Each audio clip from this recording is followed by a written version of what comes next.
Namaste again. Today seems to be a good day for reading Osho. So I want to take the opportunity and I want to read another chapter of Osho's I Am That. 3 more chapters are left, so this time it will be chapter 14 and then the other chapter another days. Like this chapter will have 17 pages, so it might take about 50 minutes.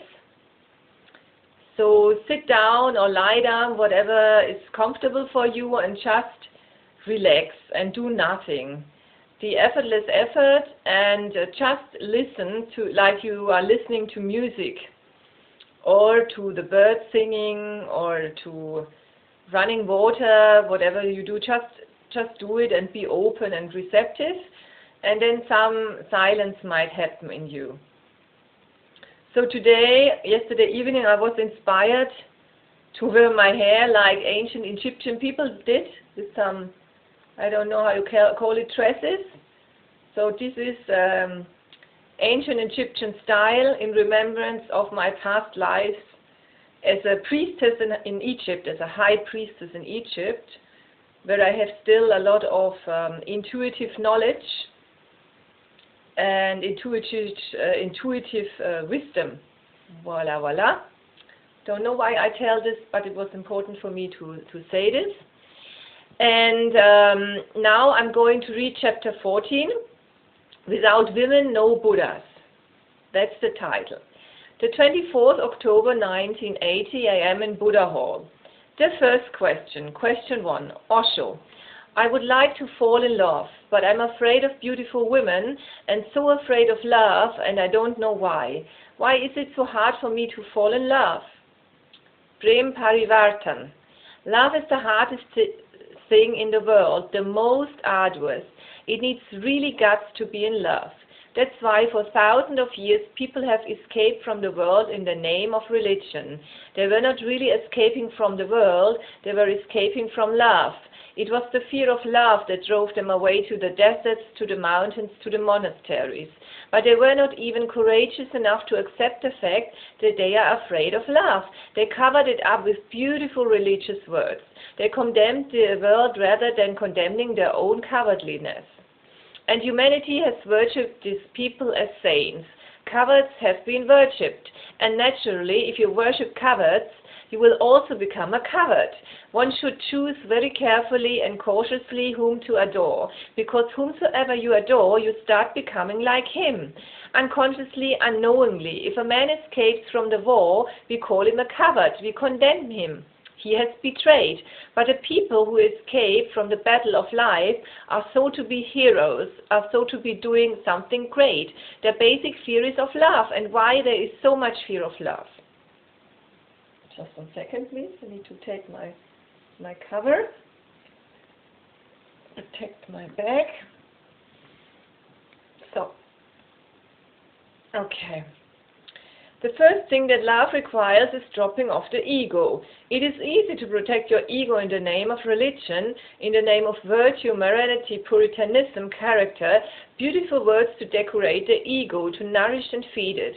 Hence, your so-called saints are the most egoistic people in the world, and you can see it. The facts are so immense, so self-evident, that there is no way to deny them. Your saints have caused more bloodshed on the earth than anybody else, for the simple reason because wherever there is ego, there is going to be bloodshed. But when you hide behind beautiful facades, you do not only deceive others, ultimately you yourself are deceived. Love is one of the most dangerous phenomena. You have to put aside your ego, only then it can blossom. Love is real spirituality. But when I use the word love, you can again misunderstand on the other extreme. You can start thinking in terms of lust. Love is not lust either. It is not a so-called religion and it is not a so-called worldly life. Love is different from both. Love is a transcendence of lust and ego. Religious life gives you ego and destroys love, and the irreligious life gives you lust and destroys love. These are the two extremes, ego and lust. Exactly in the middle of the two is love. It is neither ego nor lust. It is the transcendence of both. Lust means you're trying to exploit the other, and naturally there will be fear. The fear will be that the other may exploit you. To get into a relationship means getting into a space where you're thinking to exploit and the other is also thinking to exploit. Both are going to use the other as a means. Hence, there is a great attraction, the opportunity to exploit the other, and great fear because you may be exploited. Lust can never be free of fear. The ego can never be free of fear. Hence, the people who have escaped into the deserts, into the mountains, into the monasteries are still afraid, trembling, because you can escape from the world, but how you will escape from your nature? Love is a basic need. You can escape from the world, but you will still need food. You can escape from the world. That doesn't mean that now there is no need for food. And love is food for the soul, just as food is food for the body. One cannot avoid love. If one avoids love, one is avoiding life. To avoid love means to commit suicide. Your saints have committed suicide, your sinners have committed suicide. In a way, both are same because they exist on the polar opposites. My sannyasins has to transcend the polarity, the opposition. He has to go beyond both. Beyond lust means never be cunning, never try to use the other. That is ugly, that is inhuman, that is irreligious, that is violence, pure violence. To respect the other as an end unto himself or herself is the way of the sannyasin. Avoid being cunning. A few who had won the first prize in a state lottery was suddenly besieged by relatives and friends who had previously ignored him, but he refused to give or lend them any money. You now have more money than you will ever spend, said one. Why are you so unkind? I have two good reasons, explained the lucky winner. First, I hate my relatives, and second, I love my money. To love somebody means respect. It means not to exploit. To love somebody means to give love and all that you have without any idea of getting anything in return. If there is even a slight idea, a slight motivation, it is cunningness, it is lust.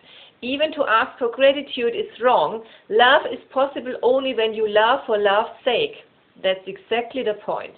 A rich widower invited his 3 sons and their wives to a birthday dinner at his house. As they sat down at the table, he explained why he had brought them all together. This is my 58th birthday, as you know, and I'm about to change my will. Because of my disappointment at not being a grandfather, I'm going to give 250,000 to my first grandchild. Then he bowed his... okay. When he looked up, he found himself alone at the table. This is how people are behaving with each other. Their minds are full of lust, greed, 1,001 motives, and they go on calling all this love. So the sentence was not right printed, so I couldn't finish it. That's why I didn't finish it. Prem Parivartan.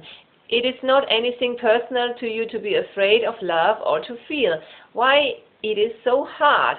It is everybody's problem, but it has been created by a long, stupid conditioning. Instead of helping you to become clear about what love is, instead of helping you to love without any motivation, you have been taught to love with motivation. You have been taught to love in an artificial way. The mother says to you, love me because I'm your mother, as if love is a logical proposition. Because I am your mother, therefore you have to love me. And the poor child feels at a loss. He cannot understand how to love. You may be the mother or the father. That does not mean that love will arise inevitably. If it was arising inevitably towards the mother and towards the father and the brothers and the sisters and the relatives, then there would have been no need to tell anybody to love your mother, your father. It does not arise naturally. It has to be cultivated. And the child is certainly helpless. He starts pretending. He becomes a politician from the very beginning. He starts learning diplomacy. He becomes a follower of Machiavelli. He starts pretending to love the mother because he needs the mother. He cannot survive without the mother. He smiles at the father. That smile is fails. It is not coming from the heart. But this is how from the very beginning his love is poisoned.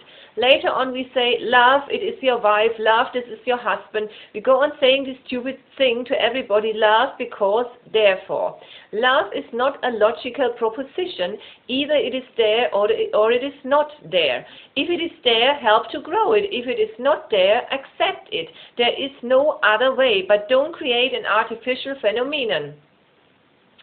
But a mother has lived without love. She has not been loved by the husband.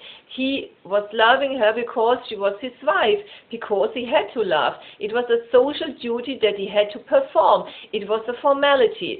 So she's hankering for love. She starts exploiting the child. Many women are interested in children not because they want to be mothers, but just because it is easier to exploit the child for love than anybody else, because he will be absolutely dependent on you. To be a mother is a rare phenomenon. To hanker for children is a totally different thing. It has nothing to do with being a mother. That hankering comes from a totally different source. To be a father is even more difficult than to be a mother, because to be a mother is at least instinctive, biological.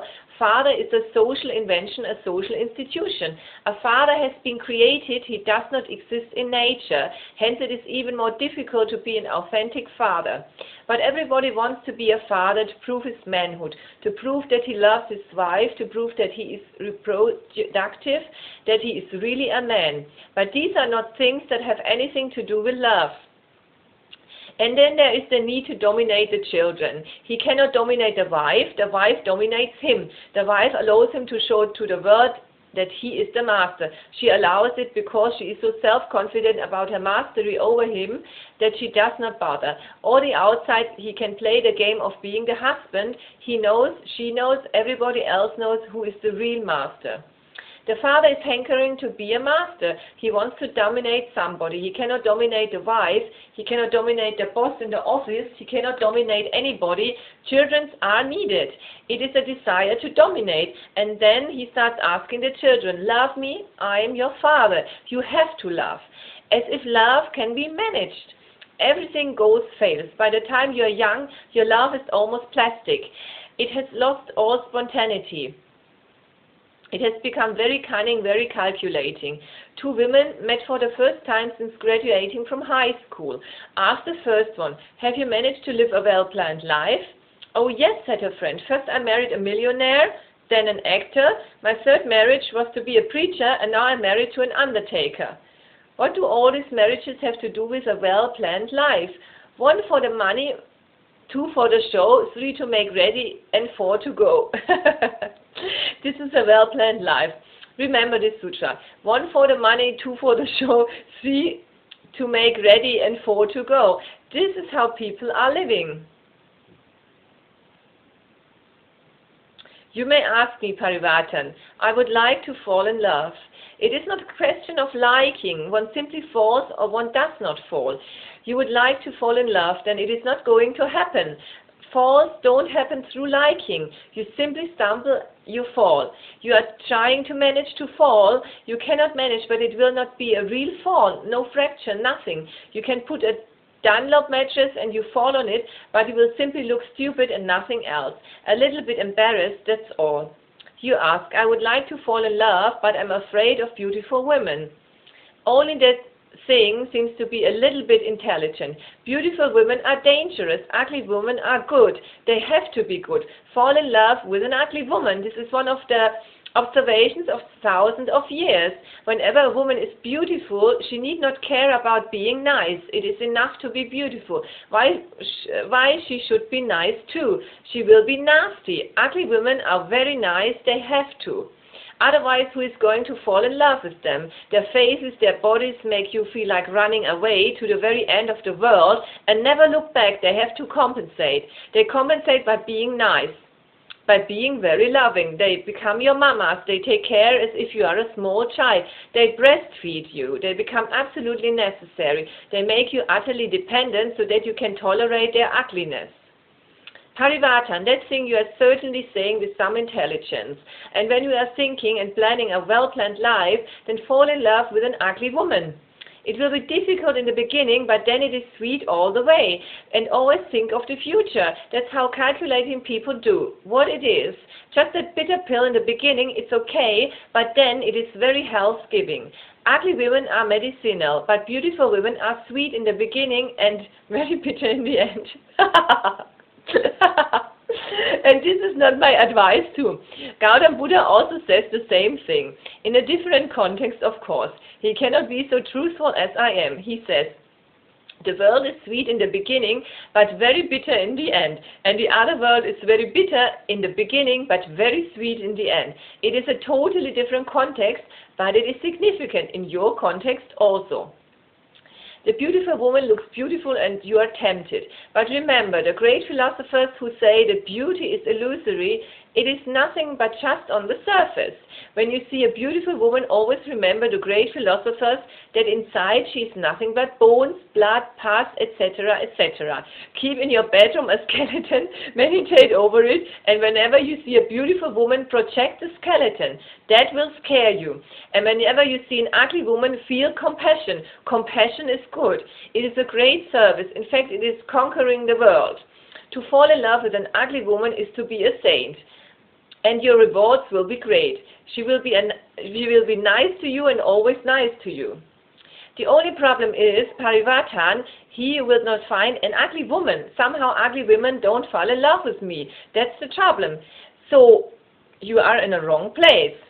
A traveling salesman once found himself in a howling storm near a washed-out bridge somewhere in the hinterlands. Since he could drive no further, he got out of his car and went to the nearest farmhouse. An old man answered the door. Can you put me up for the night? Asked the salesman. Yes, you can stay here, said the farmer, but you will have to sleep with my son. Your son? That's right. Excuse me, said the salesman, I must be in the wrong joke. Parivartan, you are here in the wrong joke. You will have to find the right joke for yourself. Here, you will not find an ugly woman. That will be difficult. You say, I would like to fall in love, but I'm afraid of beautiful women, and so afraid of love, and I don't know why. There is not much to know in it. It is very simple and obvious. It is not something great to contemplate upon. Have you ever loved anyone as much as you love me, Mary? She, no, John, I have sometimes admired men for their looks or intelligence or money, but with you, John, it is all love, nothing else. At lunch, one woman said to her, I don't know what to do. The other night I dreamed that John was having lunch with some blonde and they were laughing together. Oh, for God's sake, Helen, protested her friend. It was only a silly dream. Only a dream, repeated the other, but if he does such things in my dreams, can you imagine what he must do in his?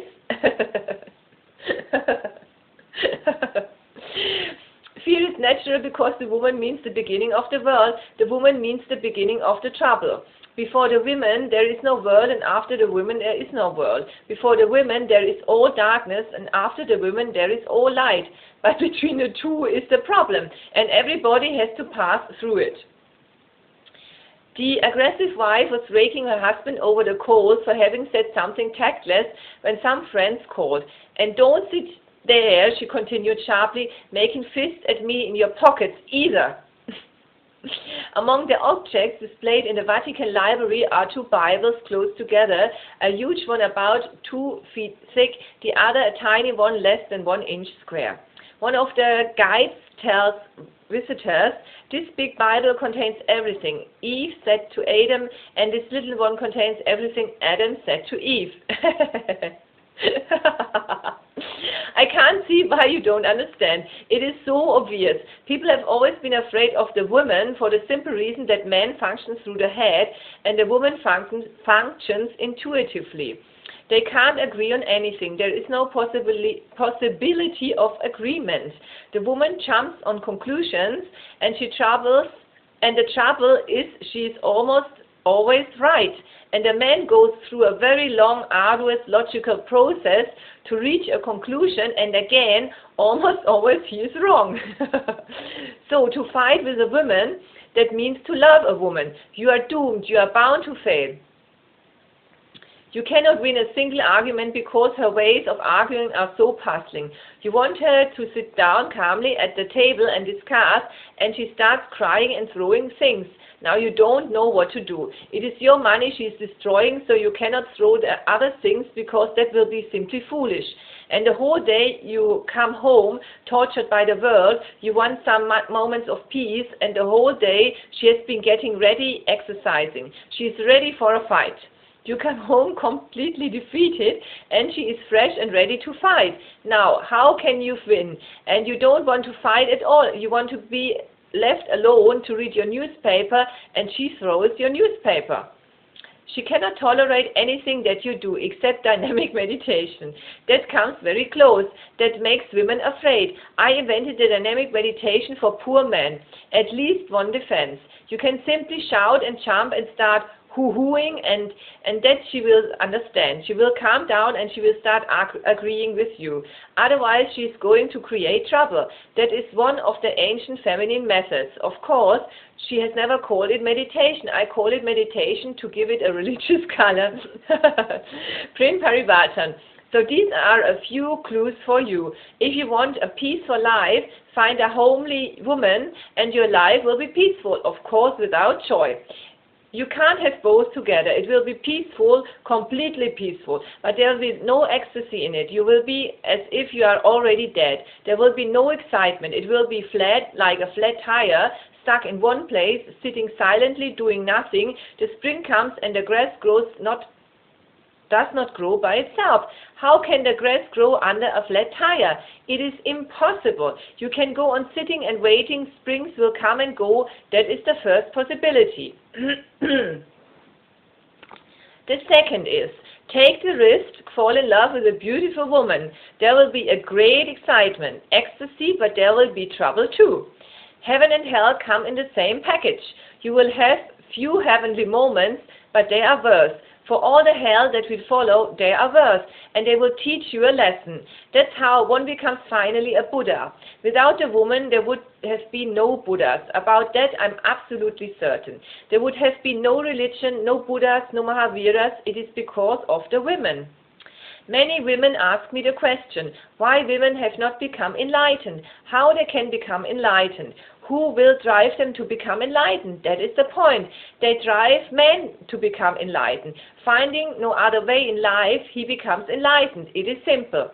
I have not answered it yet, but today I thought better to say it and settle it forever. Never ask me again why women don't become enlightened. There is no need. Their function is to make people enlightened, to drive them crazy. So sooner or later they start meditating. Sooner or later they want to be left alone.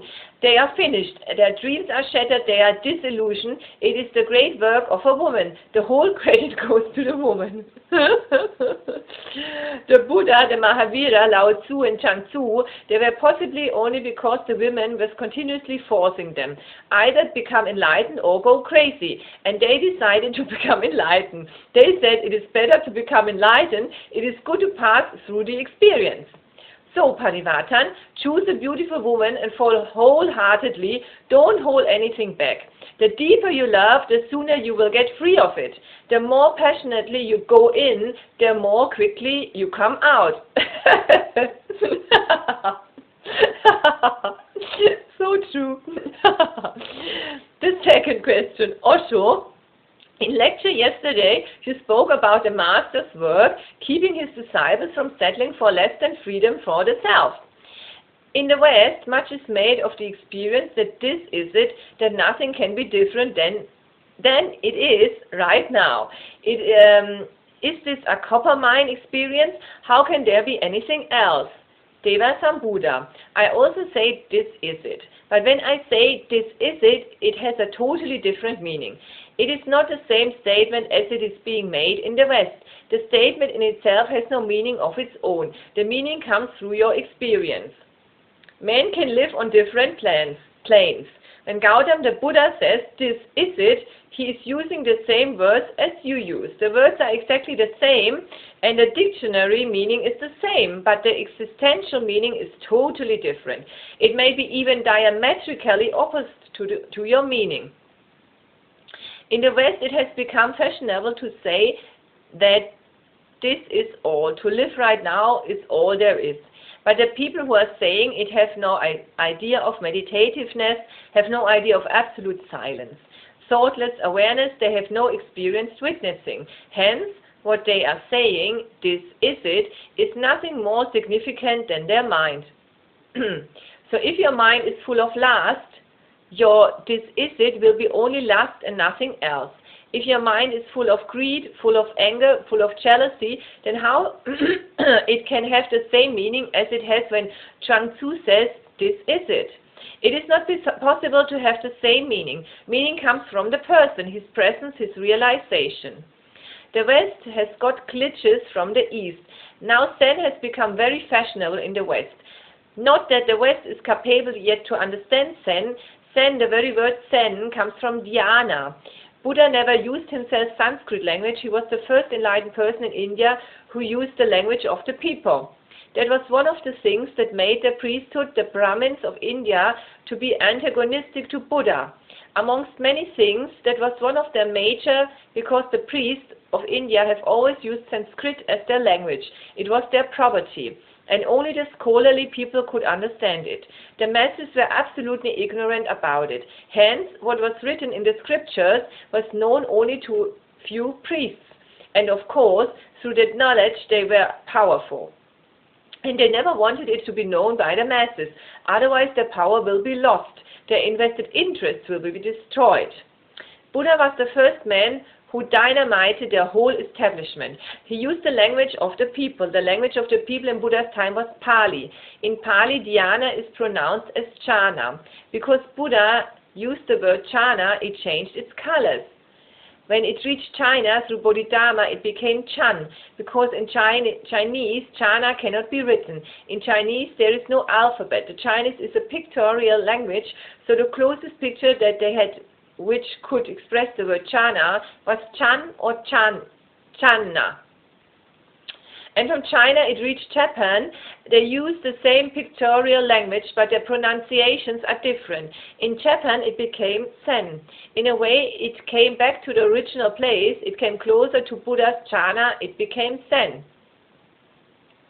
Now the West has not yet understood what it is all about. But Zen has an appeal for the simple reason because it is very absurd, illogical, paradoxical. And the West has become fed up with logical philosophies, with Kant, Hegel, Fichte, Bertrand Russell, Wittgenstein. It has become fed up. From Aristotle to Wittgenstein, 2000 years of logical thinking has not led anywhere except to a point where West feels that life is absolutely meaningless and accidental. Now this is the right situation for any illogical philosophy to become fashionable. The Western painting has become illogical. You can see it in Picasso, Dali, Cézanne, and other painters. The painting has become absolutely illogical, absurd. The poetry has become illogical. Ezra Pound and others. You can read it, but you will not find any meaning in it. The novels, the plays, all other art forms have taken a turn. They have become very illogical. This illogicalness is the outcome of 2000 years of logical effort, which has completely failed. It has not provided any significance and meaning to man's life. In the same flood of illogicalness, Zen also has become influential, but the reasons for its influence are totally different.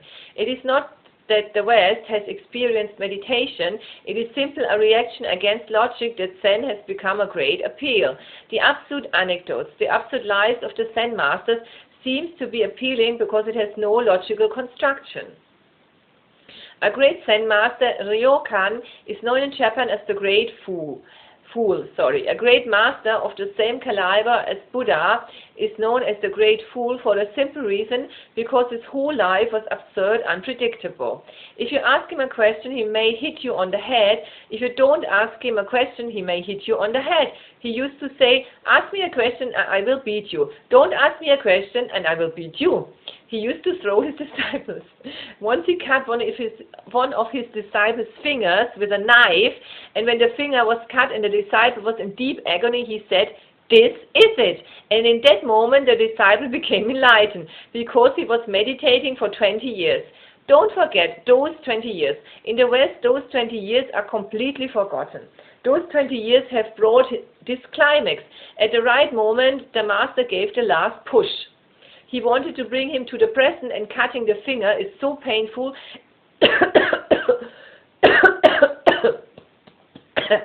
that you cannot think of the past.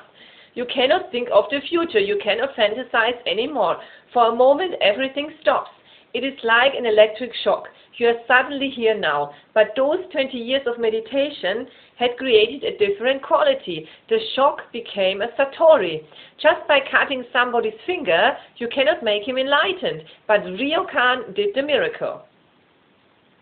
Ryokan lived in such a way that anybody will call him a fool, an idiot, and he enjoyed the word idiot very much. He himself used to call himself an idiot. He will forget his robe. He will reach to the marketplace naked with his shoes on. He forget about everything. He had written a list of things that he has to take when he goes out, and he has passed the list on the door so that he can look at the list. That's what things he had to carry. His staff, his robes, the shoes, the cap, and even this was written, where you have to put the cap on the head.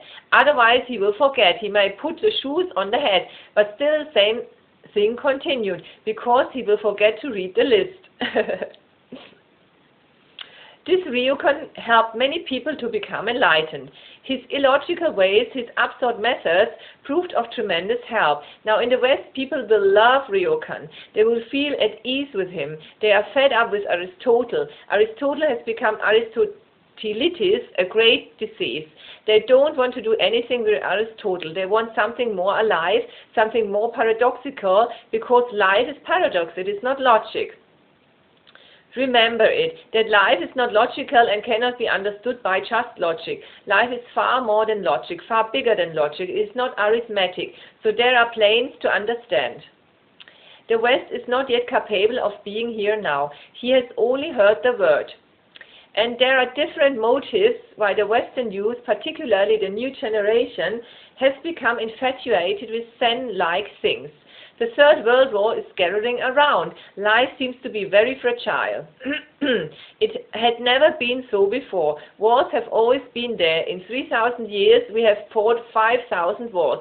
So war is not a new thing, but something new has happened. The Third World War will be the last war. It will be a total war. It will destroy not only humanity, but all life from the earth.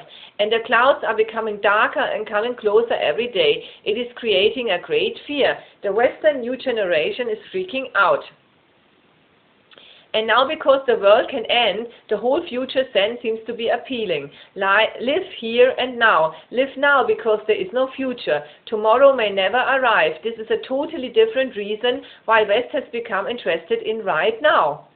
Some Buddha, this has to be remembered, the motive is different. The Eastern mystics, from Buddha to Ryokan, were talking about the beauty of now here for totally different reasons. Not that there is no future, there is infinite future, eternity. But the future never comes. All it comes is now. Now is the only reality.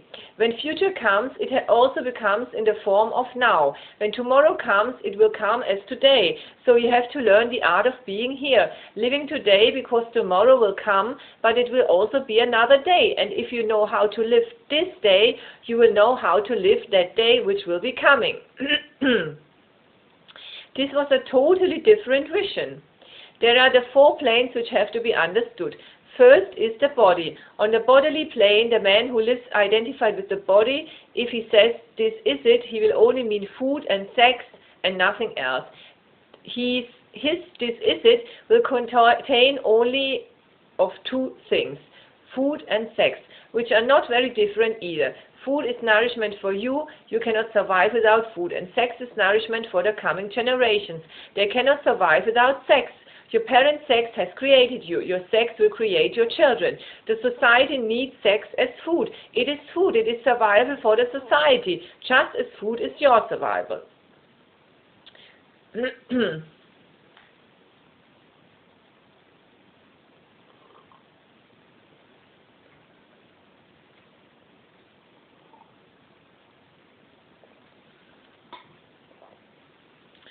Food and sex are deeply connected, hence it always happens if somebody starts controlling sex, becomes a celibate, he will start eating more, he will substitute his sexuality by food.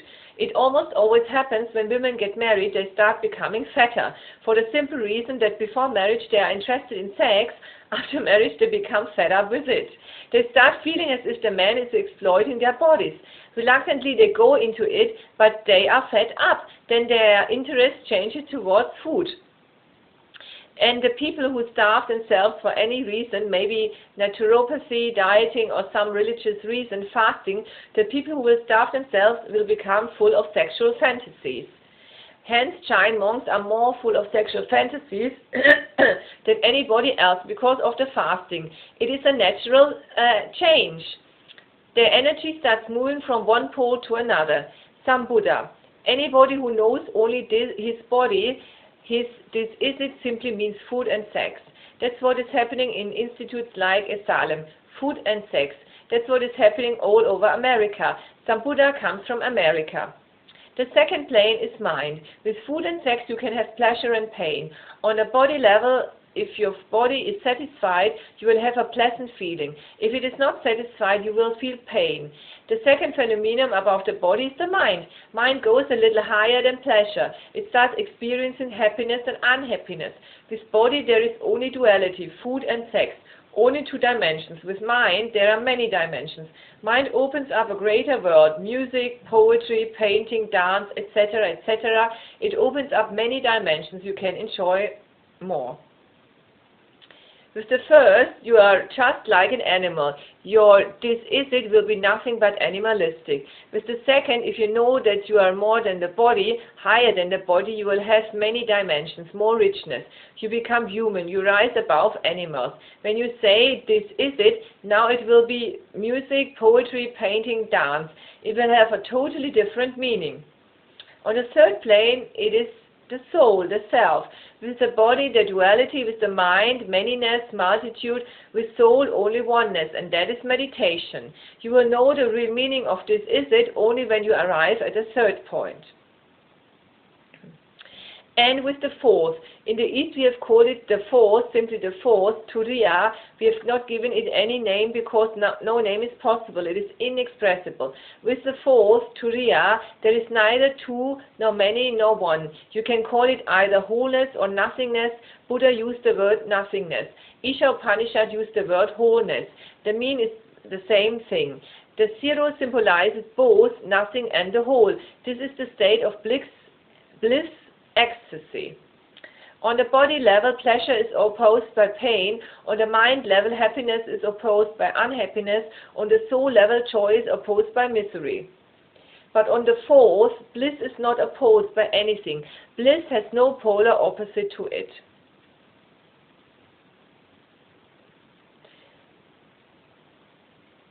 Where you are on these four planes will make the difference. When I say this is it, I'm talking from the fourth plane.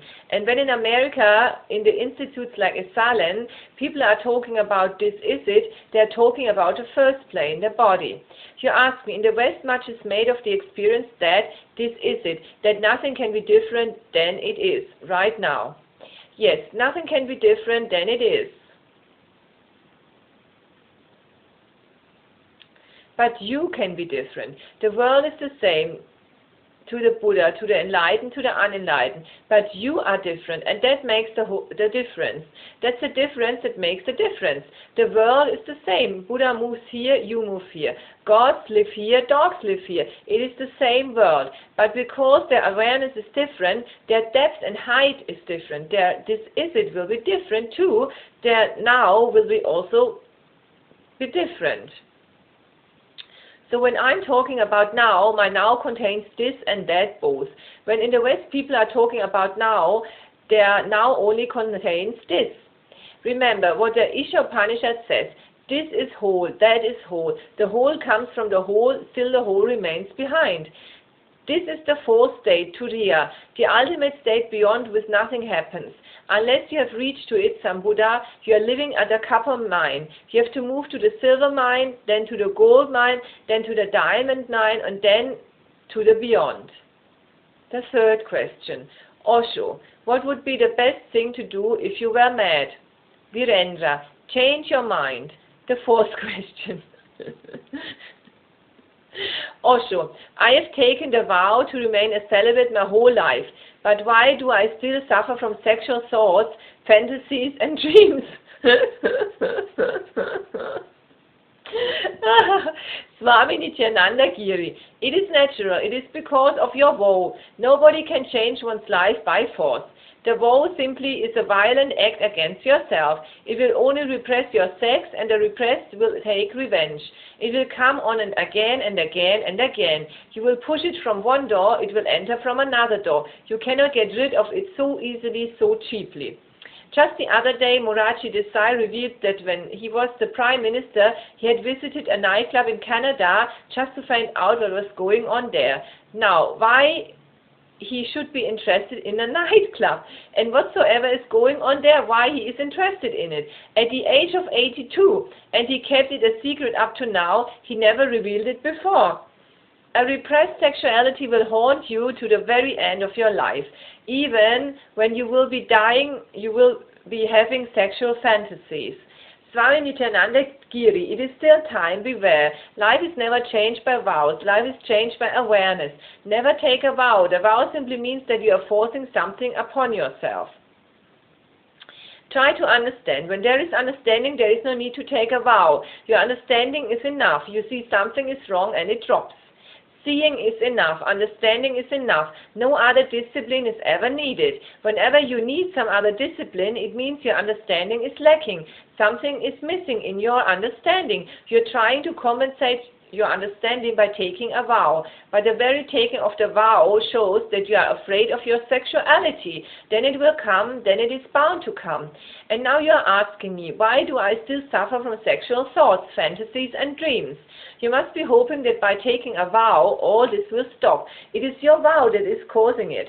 If you have lived a natural life, if you have gone through the world and all its experiences of good and bad, pleasure and pain, you would have learned something, you would have come out of the world with understanding.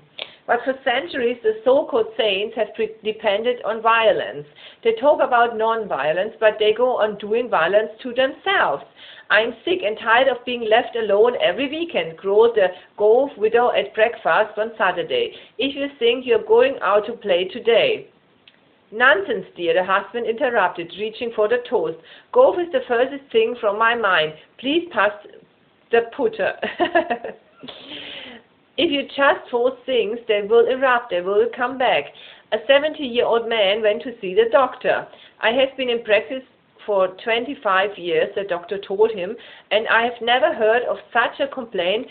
What do you mean your virility is too high? The septuagenarian sighed.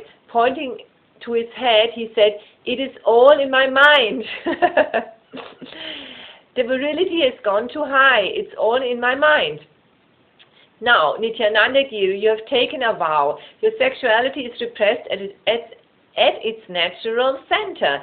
It has reached in your head, and that is far more dangerous because it will poison your head. Now in dreams, in thoughts, in fantasies, it will come. Just go for a fast one day and you will see what I mean. You will think of food the whole day. Ordinarily, you don't think about food at all. The food is not a problem. When you feel hungry, you eat and then all is forgotten. But go for a fast and suddenly food becomes your obsession. It is a simple psychological fact. But religious people have been really stupid, simply facts they go on denying, and they can always rationalize. They will say, it is because of your past lives, that karmas, that Nityananda Giri, you are still suffering from sexual thoughts. They will tell you to practice yoga, stand on your head, and all kinds of nonsense. Just the last week I was reading about one yogi, Dhirendra Brahmachari, who goes on showing his yoga postures on the television. And he was telling the last week to his audience that, do you know how I remain so healthy? I'm pulling my anus upwards right now, but you cannot see it because I'm wearing clothes. And then he told that his disciples, one girl who sits by his side to show yoga postures. She is also holding her anus upwards, but you can see because she is wearing the clothes. The girl must have gone red. It is good that India has not yet gone for color TV. In black and white, you cannot see whether the girl is blushing or not. But then you have to do all kinds of nonsense things. Now pulling your anus upwards will simply force your sexual energy to go into your head. That's what its purpose is. It is trying to bring the sexuality towards the head, and you will be more in a danger. And that's the purpose of Sirsasana, headstand. Standing on your head, the basic purpose is to force your sexual energy to go towards your head. Because of your gravitation, if you stand on your head, naturally, your sexual energy starts moving towards the head. But how long you can stand on your head? Sooner or later, you will have to stand on your feet. And this message around with centers is one of the problems all the religions have been facing. Gurdjieff, one of the great masters of this age, used to say that man has become so ugly for the simple reason because none of his centers is functioning in a natural way. Every center is being interfered with by other centers. They have all become entangled. His whole effort was how to disentangle them, how to bring the energy to each center that belongs to it. And that's my effort here too, to bring the energy to the right center where it belongs. When all your centers are functioning naturally, you will have a deep silence in you, you will have a subtle harmony in your being, a joy will surround you. Nityananda Giri, you must have lived according to the old traditional way. Your name shows that Giri is one of the most ancient traditions of Hindu sannyasins. You will have to come out of it. You will have to come out of your orthodoxy, out of your superstitions. And an elderly spinster went to see her doctor and complained that her sleep was being disturbed by dreams of a young man who was constantly following her and flirting with her. The doctor prescribed some pills, but a couple of weeks later she was back. "What is the matter now?" he asked gently. "You are sleeping better now, aren't you?"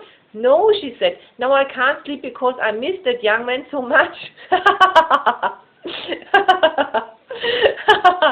Life cannot be avoided so easily. The only way to go beyond is to go through. Life is an opportunity to grow. Don't avoid it. If you avoid it, you will remain retarded. Now, what is happening to you cannot happen to any of my sannyasins. It is impossible because my sannyasins are living naturally, accepting whatsoever God has given. He knows better than you. If He has given you sexuality, then it means that there is something to be learned through it. It is your creative energy. Don't repress it. Refine it, certainly. Make it as pure as possible because it is your sexual energy which will create many things in your life. This is a well-known fact that great poets naturally find that they are transcending their sexuality.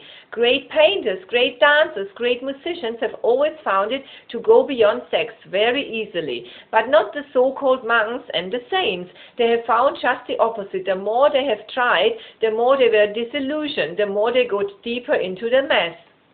This fact has to be meditated upon. A musician creates music, hence his sexual energy is used in a non-sexual way. A dancer creates dance. He need not create children, he becomes the creator of something higher. What is the need to create the lower? Even animals can create children. That is nothing special to man. In fact, animals are far more productive. Even mosquitoes can defeat you. That is nothing special to you. Now, there are two ways. Either repress sex, as it has been done by all the so-called religious traditions of the world, or transform it. I am for transformation, hence I teach my sannyasins to be creative. Create music, create poetry, create painting, create pottery, sculpture, create something. Whatsoever you do, do it with great creativeness.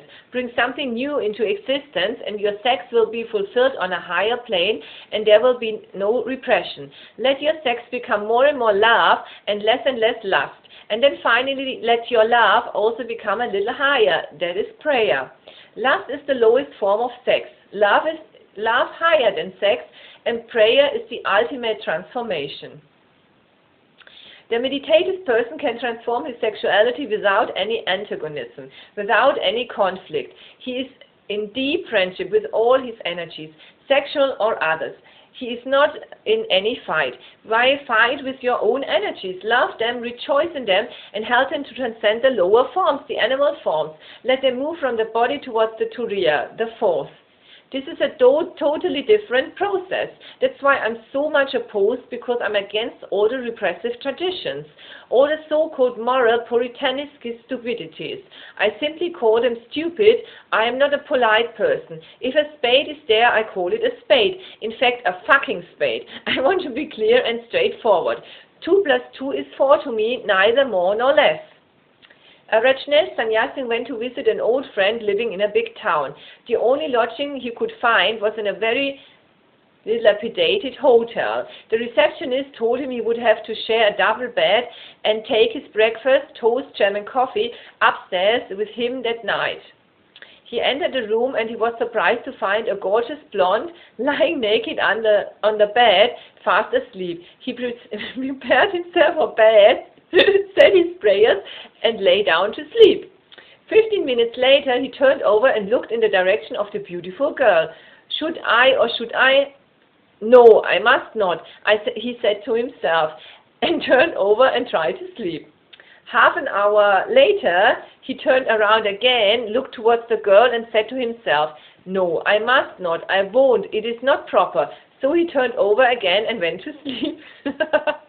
But after half an hour, he sat up and said out loud, I just can't resist anymore. I don't care whether I'm breaking any rules or not. So he got up, walked over to the foot of the bed, then poured his coffee, buttered his toast and ate his breakfast.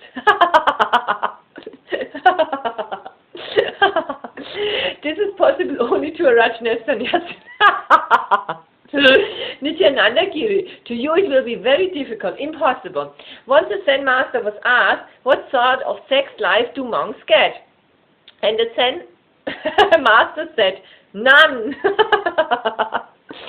Don't repress. Try to understand your sexual energy, and you will be surprised, immensely surprised, that it is not your enemy, it is your friend. It is not a curse, it is a blessing, because it is the source of all your creativity. Have you known an impotent person to be creative?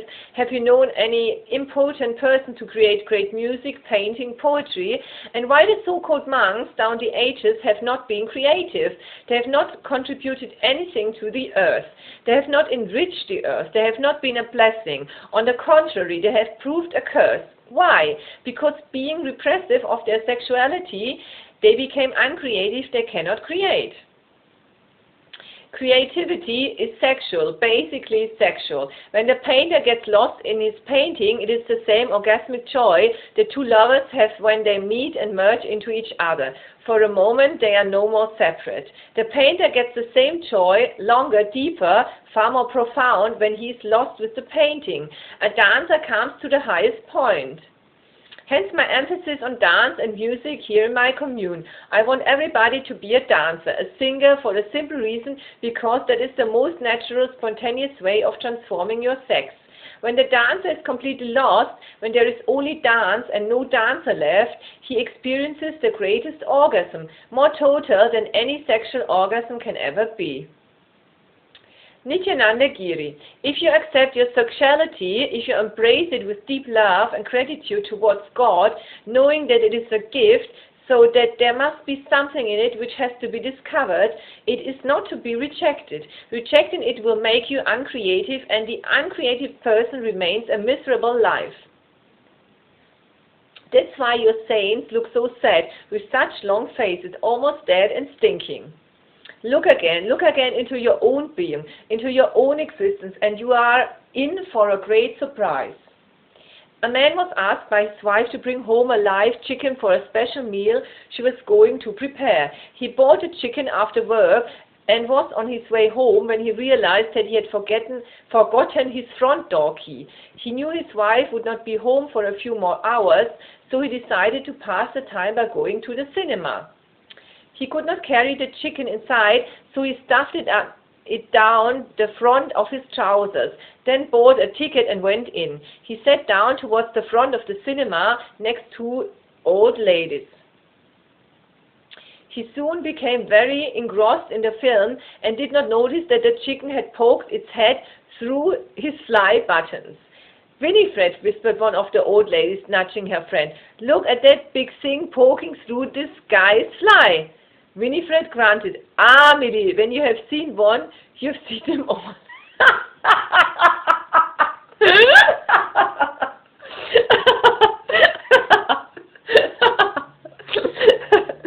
I know that, replied Billy, but have you ever seen one that eats popcorn?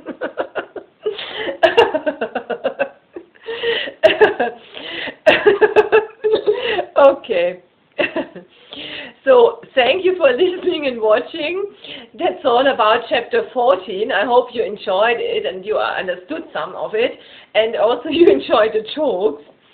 How to say, I'm sorry, sometimes I don't pronounce the words correctly. I try to do better, but it takes time for me to learn.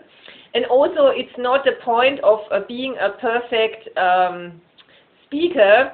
It's more of creating a meditative space where you can fall in and relax and just be in your presence, in your meditative presence. Actually, that's the most important thing.